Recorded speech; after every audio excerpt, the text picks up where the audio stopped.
하나님께서 중요한 계명을 우리에게 주셨습니다. 사랑 명령입니다. 이 사랑 명령은 하나님을 사랑하라, 이웃을 사랑하라 라는 명령입니다. 십자가처럼 방향성이 있습니다. 수직적인 사랑, 하나님을 사랑하라. 수평적인 사랑, 이웃을 사랑하라 입니다. 우리는 지난주에 하나님을 사랑하라 라는 주제를 가지고 오늘 보면 바로 위에 있는 말씀을 가지고 말씀을 들었습니다. 오늘은 그 밑에 있는 본문 말씀이죠. 이웃을 사랑하라 라는 말씀입니다. 오늘 본문 말씀의 40절 말씀을 보겠습니다. 이 두 계명이 온 율법과 선지자의 강령입니다. 아멘. 그럼 강령이라는 단어의 뜻이 무엇인지 좀 어렵죠. 강령이 뭐지? 우리말보다 원어가 중요합니다. 헬라어 원어에서는 이 강령이라는 뜻은 매달다, 걸다, 매달려 있다 이런 뜻이에요. 그러니까 어떤 물건이 매달려 있는 것입니다. 어떤 줄에 의해서 물건이 매달려 있는 거예요. 이 매달려 있는 물건은 줄에 의지하고 있는 거지 않습니까? 이 말씀을 한번 보십시다. 두 계명은 무엇입니까? 하나님 사랑, 이웃 사랑. 이 두 계명은 온 율법과 선지자예요. 구약 성경을 말하는 겁니다. 구약 성경은 율법과 선지서, 물론 시편도 있습니다. 율법과 선지서, 구약 성경. 이 하나님의 말씀인 이 성경은 매달려 있는데 어디에 매달려 있느냐? 두 계명에 매달려 있다는 것입니다. 그래서 이 두 계명이 이 성경 말씀 전체를 중심에 놓고 있다는 것입니다. 그래서 하나님 사랑, 이웃 사랑. 하나님께서는 이 성경 말씀을 통해서 하나님을 사랑하라, 이웃을 사랑하라. 이것을 실천하라고 우리에게 이 말씀을 주신 거라는 겁니다. 그래서 하나님 사랑, 이웃 사랑은 성경 말씀 중에 가장 중요한 말씀이다 라고 우리에게 말씀해 주고 있습니다. 그래서 이 성경의 핵심적인 이 내용 중에 하나님을 사랑하라, 그 다음에 이웃을 사랑하라 인데 오늘은 우리가 이웃 사랑 부분을 봅니다. 오늘 세 가지를 보고자 합니다. 첫 번째는 이웃 사랑의 기준입니다. 이웃 사랑의 기준은 뭐냐? 39절 말씀 보겠습니다.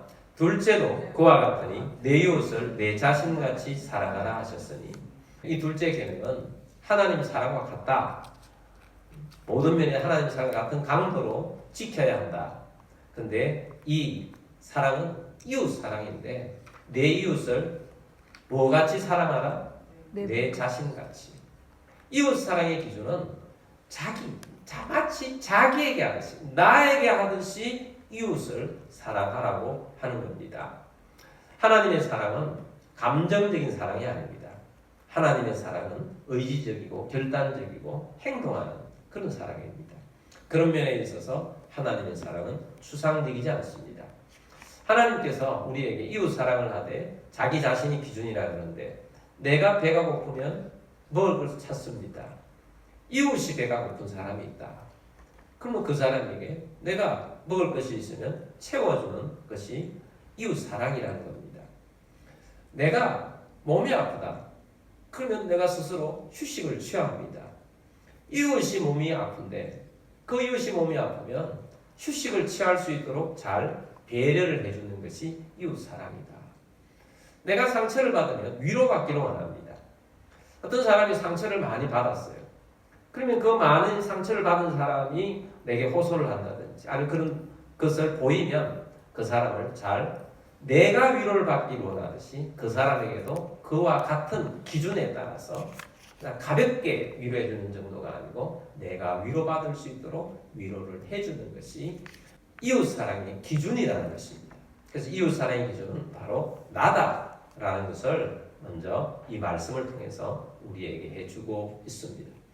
그래서 우리가 이 이웃사랑을 실천적으로 해나가면서 내가 기준이 되어서 나처럼 그렇게 이웃사랑을 잘 해주는 여러분들이 되기를 바랍니다. 자, 두 번째 주제는 어디서부터 사랑할 것인가 입니다. 우리 예수님께서는 모든 민족을 향하여서 나아가라고 하셨습니다. 근데 모든 민족으로 나아갈 수도 있겠지만 먼저 우선적으로는 사실은 우리 삶 속에서 내 가까이 있는 사람부터 사랑을 먼저 해야 합니다. 갈라디아서 6장 10절 말씀에서 이런 말씀을 주고 있습니다. 그러므로 우리는 기회 있는 대로 모든 이에게 착한 일을 하되 더욱 믿음의 가정들에게 할지니라. 아멘. 그러므로 우리는 기회 있는 대로 모든 이에게 착한 일을 하되, 그 위에는 사랑하라 이런 말씀들이 나오거든요. 그래서 우리가 사랑하는 것을 모든 이에게 다 하되 더욱 우선적으로 우선이 있다는 것입니다. 믿음의 가정들에게 할지니라. 믿음의 가정들, 내 가까이 있는 사람들에게 먼저 하라는 것입니다. 그럼 내 가까이 있는 사람들은 누구냐? 가장 가까이 있는 사람들은 먼저는 두 가지로 생각해 볼 수 있습니다. 하나는 내 가정, 내 가족들, 또 하나는 우리가 한 몸이 되어 있는 교회, 우리 교회 공동체.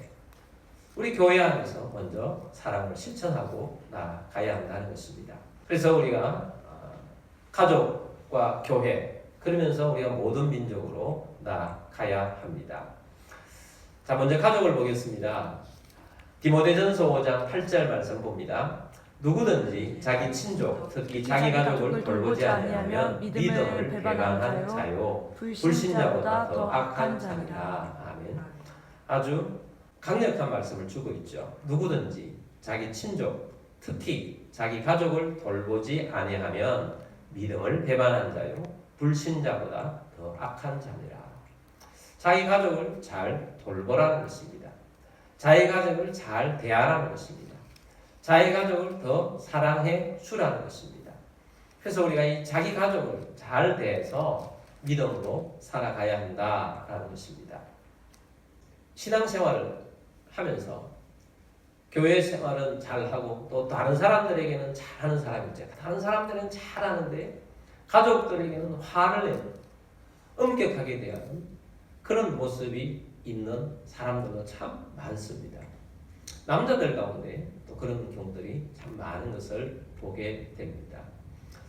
어떤 부인이 헐집안에서 남편이 집에 들어오면 지적하고 화내고 엄격하게 하고 자녀에게도 엄격하게 하고 그런 걸 보다가 한번 부부가 함께 나가서 어떤 사람 만났는데 남편이 다른 사람에게는 막 천사처럼 대해주는 거예요. 웃으면서 대해주고 잘해주고 막 해주는 거예요. 그래서 이 아내가 충격을 받았어요. 내 남편에게 저런 모습이 있는가? 라고 생각을 하는 거죠. 그런데 그런 사람들이 의외로 굉장히 많다는 사실이에요. 그래서 그 아내가 남편에게 나에게 밖에서 하는 것이 한 10분의 1만 해줘도 내가 행복하겠다.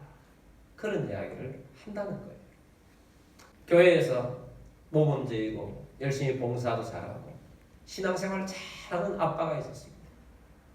교회에서는 칭찬받고 신앙이 좋은 사람으로 알려져 있습니다. 근데 아들이 어느 날 그 아빠에게 이야기합니다. 아빠는 교회에서는 참 좋은 신앙인 같은데 집에 오면 아빠로서 빵점이에요. 아니에요. 그렇게 이야기를 하는 걸 듣고 아빠가 충격을 받았어요. 사실은 사람들은 누가 잘 이야기해 줄 때까지는 어떤 때는 자기 자신을 객관화가 잘 되지 않습니다. 잘 몰라요. 그래서 아들이 이야기를 하는 걸 듣고 곰곰이 생각해 보니까 교회에서 하는 모습과 집에서 하는 모습은 완전히 반대였다는 것을 깨닫게 되었습니다. 근데 어떤 사람들은 그럴 경우에 잘못된 선택을 해요. 교회에서 잘하는 것까지 멈춰버리고 가족이 잘하겠다고 그렇게 하는 사람이 있어요. 얼마나 잘못된 모습입니까? 교회에서 잘하는 것을 집에서도 내가 잘해야 되겠다. 그런 결심을 가지고 그 아빠가 변화되고 바뀌기 시작하니까 달라지는 거 아니겠습니까?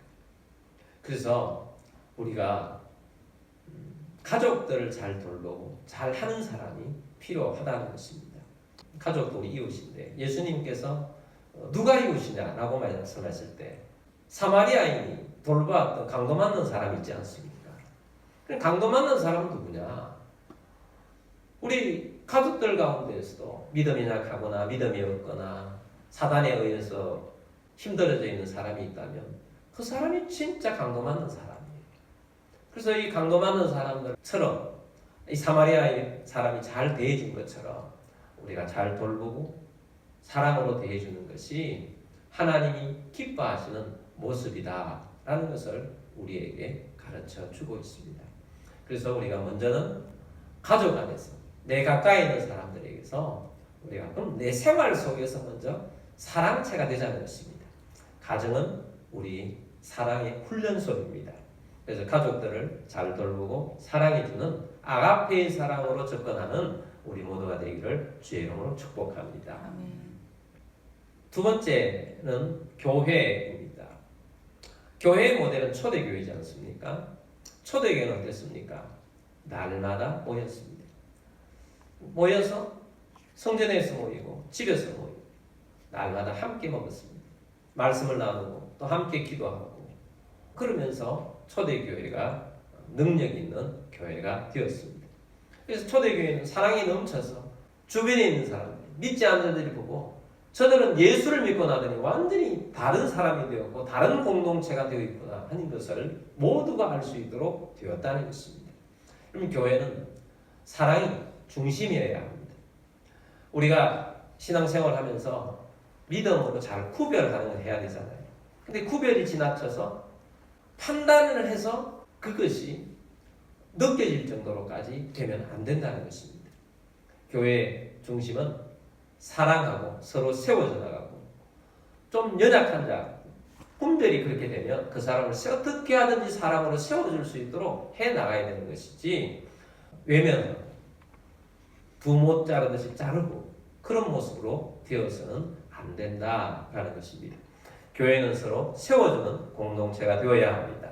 그래서 그렇게 될 때 교회는 사랑이 중심이 되고 사랑이 넘치는 그런 모습이 되어야 한다라는 것입니다.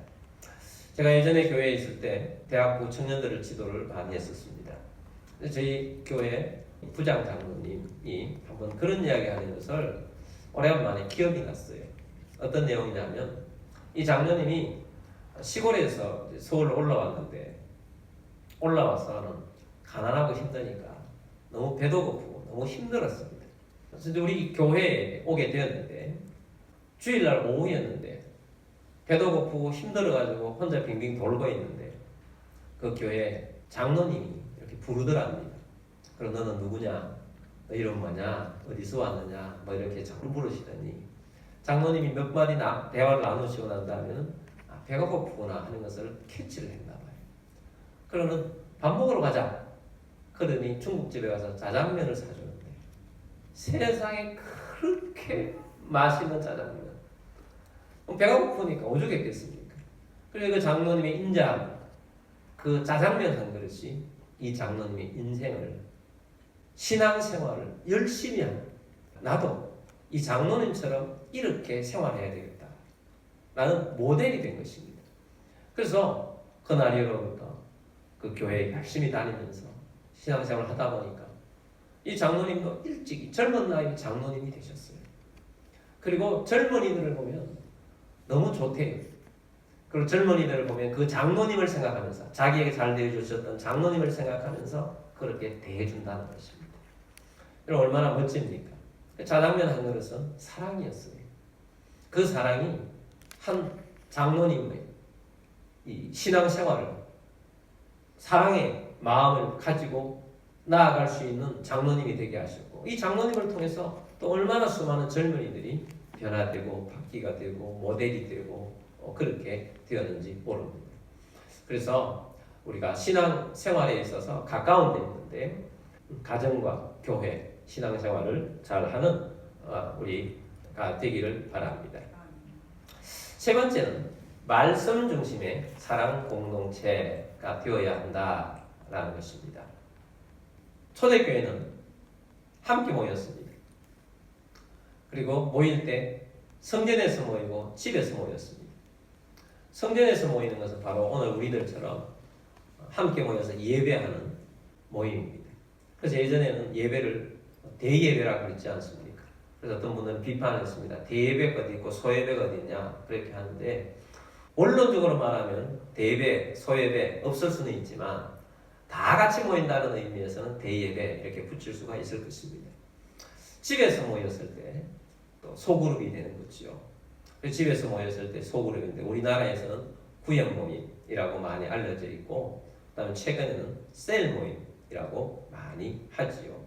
그래서 초대교회는 집에서 모여서 함께 먹고 떡을 떼며 사랑하며 서로 기도하고 교제를 나누는 그런 모임이 되었습니다. 그래서 교회는 두 가지가 꼭 있어야 합니다. 대그룹으로 모이고 또 소그룹으로 모이는 것입니다. 대그룹으로만 모이면 사랑을 나눌 수 있는 기회가 없는 것입니다. 소그룹으로 모였을 때 사랑이 충만할 수가 있는 것입니다. 예수님께서도 사역을 하실 때 무리를 대상으로 사역도 하시고 제자들을 대상으로 사역을 하셨어요. 오병이의 기적 때 남자들만 5천 명이 모였어요. 옛날이나 오늘날이나 마찬가지로 신앙생활을 잘 하시는 분들이 여성들이 비교적 많습니다. 그래서 학자들은 남자만 5천 명이라고 했을 때 아마 거기에 여성들과 아이들까지 합치면 2만 명 정도가 되었을 것이다 라고 했습니다. 2만 명, 오늘날 같으면 숫자가 좀 작은 것 같지만요. 그 당시에는 예루살렘의 숫자가 한 5만 명이었어요. 예루살렘 숫자에 한 5만 명에서 한 2만 명 정도가 있다고 생각하면 대단히 큰 그룹이었어요. 근데 예수님께서는 따로 70명의 제자를 통해서 훈련시키셨어요. 그리고 함께 동거동락하며 함께하는 제자 그룹이 있었지 않습니까? 12명. 이들과 함께 먹고 함께 자고 말씀을 따로 가르치며 말씀 나눔을 가지고 기도도 해주시고 자 이런 소그룹이 있었다는 것입니다. 그래서 우리는 예수님의 모델을 따라서 교회가 세워져 가고 교회는 나아가야 합니다. 그래서 우리는 소그룹 모임을 가져야 하는데요. 6가지 기둥이 있습니다. 한번 읽어보겠습니다. 성령, 말씀, 기도, 교제, 전도, 섬김입니다. 하나하나 보도록 하겠습니다. 첫 번째는 성령 공동체입니다. 교회는 모두가 모였을 때도 성령님이 주도하시고 또 작은 모임을 가질 때도 성령이 주도하시는 모임이 되어야 합니다. 에베소 4장 3절 말씀 보면 평안에 매는 줄로 성령이 하나 되게 하시는 것을 힘써 지키라. 성령님은 우리를 하나 되게 묶습니다. 성령님은 사랑으로 함께 하기를 원하십니다. 그래서 성령님이 주도하시는 그런 작은 모임이 될 수 있도록 해서 사랑 공동체가 되게 하신다라는 겁니다. 두 번째는 말씀 공동체입니다. 우리 육신은 먹어야 힘이 납니다. 우리가 맛있는 것을 먹으면 힘도 나고 기분도 좋아지죠. 감정도 컨트롤됩니다. 근데 우리 육신의 양식으로는 영이 생기가 돋질 않아요. 우리의 영은 말씀을 먹을 때 힘을 얻고 말씀을 통해서 일어나게 됩니다. 그래서 우리는 말씀이 참 중요해요. 종교개혁 이전에는 말씀 중심이 아니었어요. 종교개혁 이후는 말씀 중심이었어요. 사실은 우리가 예배하면 처음부터 우리 하나님을 찬양하고 높이며 찬양하고 시작하지 않습니까? 일주일 동안 우리 하나님 주신 은혜에 감사하고 찬양하고 하나님을 예배하고 이게 더 중요하잖아요. 찬양이 중요해요. 하나님을 높이고 감사하는 게 중요해요. 그런데 우리 이 개신교회 예배는 중심에 말씀이 있고 말씀 시간이 길다 보니까 말씀에 또한 우리가 은혜를 받으면 또 힘이 나잖아요. 그래서 오늘 말씀을 들었을 때 나에게 주시는 말씀이 힘이 나는구나. 그래서 말씀을 통해서 생기가 돋아요. 마치 내 영이 말씀을 먹었을 때 육신이 맛있는 음식을 먹은 것처럼 그렇게 힘이 나는 것이 말씀입니다. 근데 우리가 이 말씀이 나를 통해서 또 나와 또 내 가까이 있는 교회 공동체에 있는 사람들에게 서로 말씀이 성령님을 통해서 오고 가고 하는 말씀이 나눔이 있을 때 이 가운데 주의 사랑이 흘러가고 흘러오는 것입니다.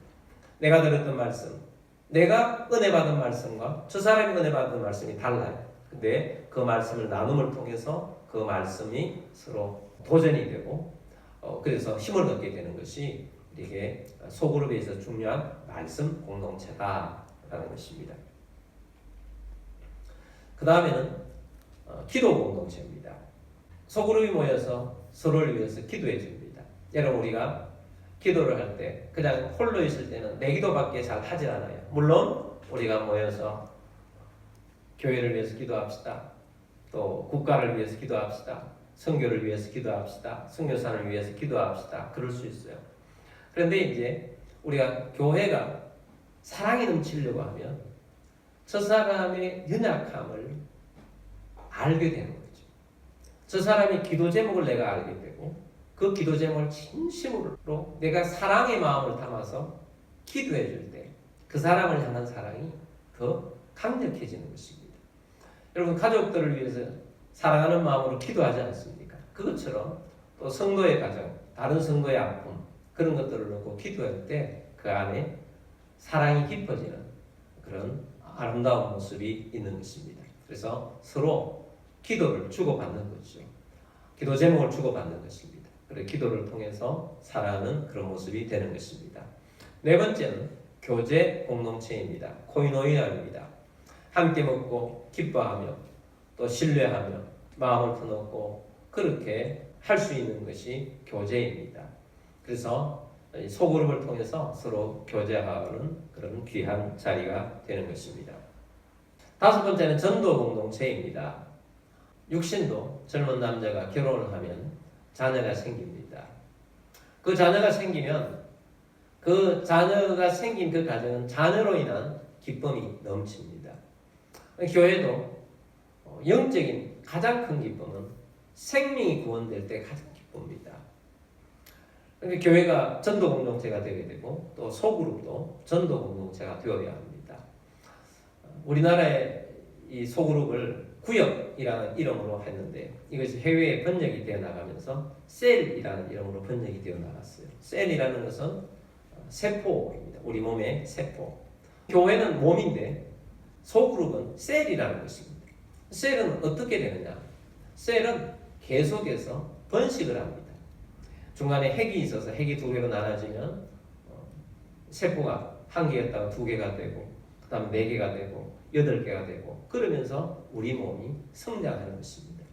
그래서 셀도 마찬가지입니다. 그래서 소그룹도 누구를 전도해야 될까? 기도 제목을 나누고 그 사람을 놓고 함께 기도할 때 우리 하나님께서는 두세 사람이 모여서 함께 기도하는 것을 정말 기뻐하세요. 연합하는 것을. 그들 가운데 함께 있겠다고 하셨지 않습니까? 그래서 그 생명을 놓고 기도할 때에 생명이 구원되고 하나님 앞으로 나아가게 되는 것입니다. 그래서 작은 소그룹은 전도 공동체다. 그 다음에 여섯 번째는 섬김 공동체입니다. 일방적으로 한 사람이 희생으로 섬기만 있는 것이 아니고 서로 섬기는 것입니다. 잘 섬기는 것이 참 중요하다 하는 것입니다. 자, 이렇게 우리가 소그룹을 통해서 사랑이 확장되어 나간다라는 것을 우리가 알고 그래서 이 모든 것에 있어서 말씀이 중심이 되어서 함께 해나가는 그런 사랑 공동체로 이루어가는 우리 교회가 되도록 우리도 헌신하고 또 믿음으로 나아가는 우리 모두가 되기를 주의 이름으로 축복합니다. 우리는 하나님 앞에서 큰 사랑을 받았습니다. 아가페의 사랑을 받았습니다. 십자가의 사랑을 받았습니다. 이 아가페의 사랑, 이 사랑을 가지고 우리는 또한 하나님을 사랑하고 이웃을 사랑하는 것이 마땅하도다. 이것은 의무적인 것이다. 라는 말씀을 우리는 들었습니다. 우리가 이 사랑을 가지고 먼저 가정이 아름다워지고 또 교회도 아름다운 공동체가 되도록 해나가는 우리 모두가 되기를 원합니다.